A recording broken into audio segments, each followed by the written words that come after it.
Bendiciones, amados hermanos de Iglesia de Cristo Betel, hermanos que tienen la oportunidad de ver esta cápsula, amigos que quizá de una manera aparentemente casual se toparon con esta cápsula. Quiero decirles que mi nombre es el pastor Sergio Noriega de Iglesia de Cristo Betel y he estado preparando estas cápsulas basado ahora en la primera epístola del apóstol Pedro, capítulo 4, verso 17 y verso 18. Voy a leerlo nuevamente para aquellos que no vieron la primera. Dice: porque es tiempo de que el juicio de Dios, o el juicio, mejor dicho, comience por la casa de Dios. Y si primero comienza por nosotros, ¿cuál será el fin de aquellos que no obedecen al Evangelio de Dios? Y si el justo con dificultad se salva, ¿en dónde aparecerá el impío y el pecador? En esta segunda cápsula quisiera hablar acerca del impío. Normalmente, desde que yo me convertí hace casi 40 años, un poco más de 40 años, realmente ya son casi 50 años, 49 para ser exactos. Usted dirá, bueno, ha pasado toda su vida creyendo lo mismo. Y gracias a Dios, pues el Señor ha tenido misericordia para perseverar en una sana doctrina. Pero quería decirle que muchas veces hemos definido al impío como el que no es cristiano. Y muchas veces hemos creído que la Biblia se refiere al impío, y es que si vamos a los originales en el hebreo, en el Antiguo Testamento, o en el griego, en el Nuevo Testamento, pues da esa impresión. Sin embargo, si somos un poquito más acuciosos, nos vamos a dar cuenta que el impío, especialmente cuando lo analizamos, hacemos una pequeña exégesis en el Nuevo Testamento, la palabra que se traduce impío es asebeía o asebes.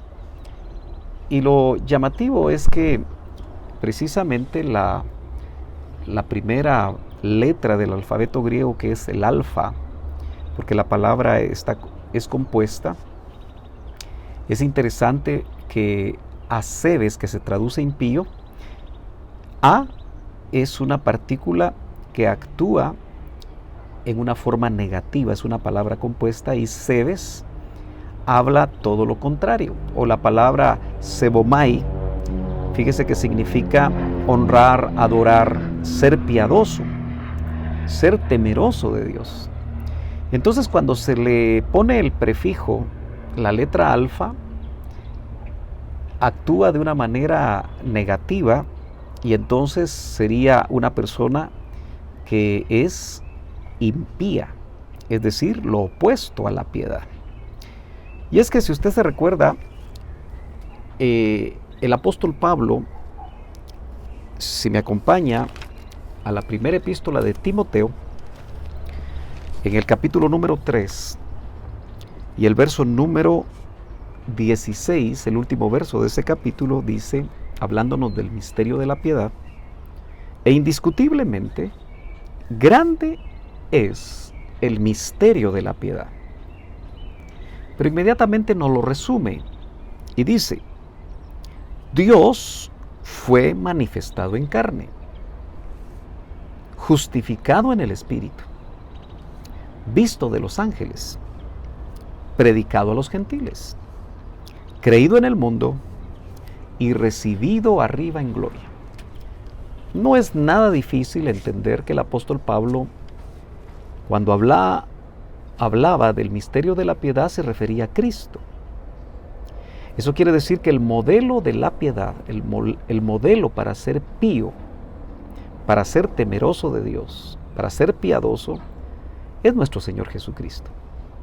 Pero asebeía, que es la palabra que aparece ahí en Primera de Pedro, capítulo número 4 y verso número 18, es llamativo porque nos indica a nosotros que una persona impía, más que ser una persona que no ha tenido todavía un encuentro con Jesucristo, una persona que todavía no se ha revelado quién es el Señor, El impío es una persona que antes fue pío, es decir, que ese misterio de la piedad, Cristo en él, le permitió vivir una vida piadosa, pero por diferentes circunstancias se apartó. Nosotros en nuestro lenguaje evangélico decimos cayó de la gracia, algunos de una manera más coloquial dicen se fue al mundial, se apartó, ya no se congrega. Y usted sabe que en nuestro país, Guatemala, pero es común en todos los países del mundo, muchas personas tuvieron una experiencia maravillosa con el Señor, pero por situaciones difíciles, a veces un problema con el ministro que les cubría, un problema con las ovejas, un engaño, cualquier tipo de situación. Yo he notado y he visto que personas que hacen negocios en las iglesias porque los hermanos no les pagan o porque les dijeron esto, les dijeron aquello, se decepcionan y se van de las congregaciones. Y muchas veces cuando los volvemos a ver, los vemos actuando ya no como píos, sino los vemos actuando como impíos. Entonces dice, y si el justo con dificultad se salva, ¿en dónde aparecerá el impío? Quiere decir que va a ser mucho más difícil para el impío, especialmente en los tiempos que estamos viviendo, que son tiempos escatológicos, donde podemos decir sin temor a equivocarnos que el Señor está pronto en su venida. Yo quisiera analizar en estos minutos cómo actúa un impío. Y que si tú que me estás viendo estás actuando como un impío, yo te quiero decir en el nombre del Señor, que el Señor te está esperando. Si tú estás actuando como un hijo pródigo, porque el pródigo, al irse de la casa, al recibir la herencia y todo lo que nos habla la palabra acerca del hijo pródigo de esta parábola, nos indica que él fue a actuar y vivió impíamente hasta que se terminó toda su herencia. Y si tú hace tiempo, quizá años, que se ha apartado del Señor y que ahora vives peor que como antes vivías, siendo un pecador, porque de eso hablaremos en la tercera cápsula, yo en el nombre de Jesús te pido que te arrepientas, que vuelvas al Señor. Pero es interesante, hermano amado, que en el Antiguo Testamento cuando se habla de impío, habla de uno que es culpable, uno que actúa injustamente, uno que actúa con maldad, uno que es culpable. Tal vez en el Antiguo Testamento la palabra rasha es la que nos puede indicar que la palabra impío se refería solamente al que no había conocido al Señor. Pero es por eso que yo voy al Nuevo Testamento, porque en el contexto de la primera epístola de Pedro, por supuesto, lo estamos analizando a través del griego, pero hay varios pasajes en la Escritura donde se menciona la palabra impío. Fíjate que ya en la definición, un impío es uno que es sacrílego, es decir, que las cosas santas ahora las tienen poco. Yo no sé si tú has tenido compañeros de estudio, compañeros de trabajo, que te dicen, sí, yo fui cristiano, evangélico, me convertí, asistí a la iglesia, hice muchas cosas, pero me sucedió esto y aquello y ahora no creo en absolutamente nada de eso. A veces el corazón de un impío se ha endurecido de tal manera que la palabra de Dios le pasa de largo, le molesta que le hablen del Señor, incluso algunos empiezan a decir lo peor que me pudo haber pasado fue haber caminado en esta congregación. He oído algunos que dicen a mí me engañaron, hicieron esto y lo otro, con sus corazones amargados. Y realmente un impío, asebes en el griego, dice que es malvado y obviamente es pecador, aunque el concepto de pecador que vamos a ver en la tercera cápsula, donde espero que tengas la oportunidad de verla y de seguir estas cápsulas que sean de bendición a tu vida, se refiere a otra cosa, porque la palabra en el original es otra. Pero si vamos a Primera de Timoteo, capítulo 1 y verso 9, vamos a tratar de ver cómo el apóstol Pablo nos habló acerca de los impíos y cómo si el juicio empieza por la casa de Dios, dice, ¿dónde va a quedar entonces el impío? Y yo, en el nombre de Jesús, te quiero decir, varón, hermana en Cristo, que te has apartado y que ahora tienes testimonio, que estás viviendo una vida impía, pero conociste la verdad. Eras pío, actuabas bien, pero ahora eres impío. Totalmente lo contrario. Y es que el impío y el pecador se parecen. Si ponemos a un impío y a un pecador a la par, podemos decir que están actuando de la misma manera. Pero el impío conoció a Dios, tiene conocimiento de Dios. Es un hijo de Dios que se apartó, pero que si continúa en la ruta que va, puede haber una apostasía. Y no necesariamente una apostasía reversible, sino volverse una apostasía irreversible. Dice la Escritura, conociendo esto, que a la ley, o mejor dicho, que la ley no es puesta para el justo, sino para los injustos y para los desobedientes, para los impíos. O sea, nota que el impío es alguien que ya no obedece la ley. Es alguien que es injusto, ya no defiende la justicia. Dice, y pecadores, que nuevamente ahí vamos a verlo más adelante. Dice, es para los malos y profanos, para los parricidas y matricidas, imagínense, para aquellos que han matado a sus padres o a sus madres, para los homicidas. Para eso es la ley. Pero hay otro pasaje en la segunda epístola de Pedro, porque el tiempo se nos va y hemos tratado de hacer cápsulas cortas para que sea fácil de poderlas trasladar y que tú tengas la oportunidad de verlas y no te canses. Pero en la segunda epístola de Pedro, capítulo 2, verso 5 dice, y si no perdonó al mundo antiguo o al mundo viejo, mas guardó a Noé, haciendo referencia a la vida de Noé, los tiempos de Noé, pregonero de justicia, con otras 7 personas, dice el apóstol, trayendo el diluvio sobre el mundo de malvados. Aquí la palabra sebes, que es la misma que se traduce impío, se tradujo malvados. Así que alguien que se ha apartado del Señor puede vivir una vida peor que la que vivía antes, porque ya no hay respeto, ya no hay temor de Dios.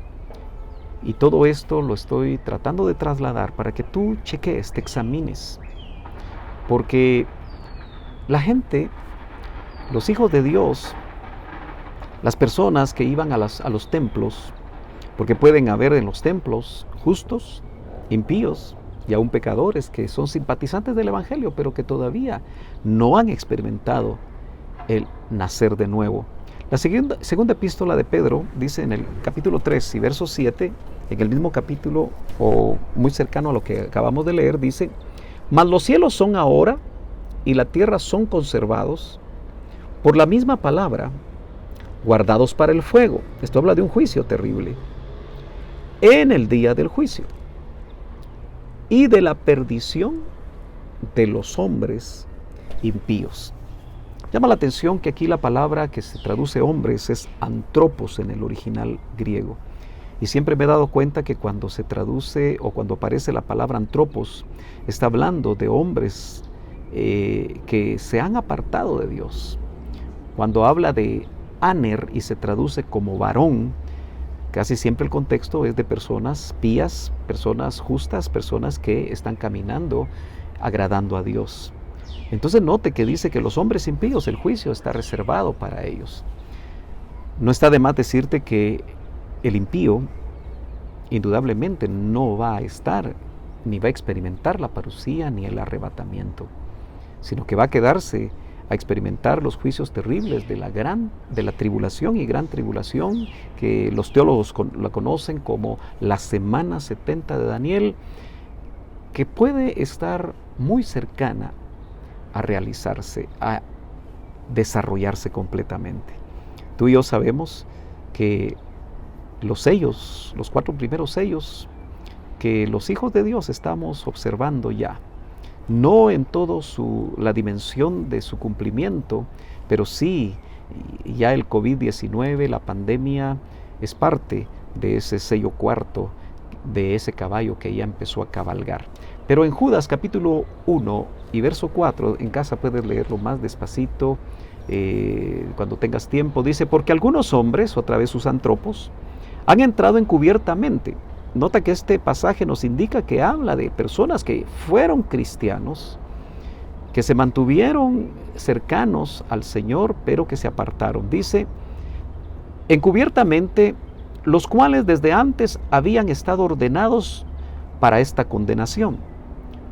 Hombres, antropos, impíos. Antropos, acedes, hombres impíos, convirtiendo la gracia de nuestro Dios en disolución o libertinaje, y negando a Dios, que solo es el que tiene dominio, y a nuestro Señor Jesucristo. Si tú has caído en alguna de estas características, en el nombre de Jesús, yo te pido que te arrepientas y vuelvas nuevamente al Señor, para que vuelvas a ser ya no impío, sino que vuelvas a ser pío. Que el misterio de la piedad que es Cristo en ti siga desarrollándose. Que el Señor te bendiga.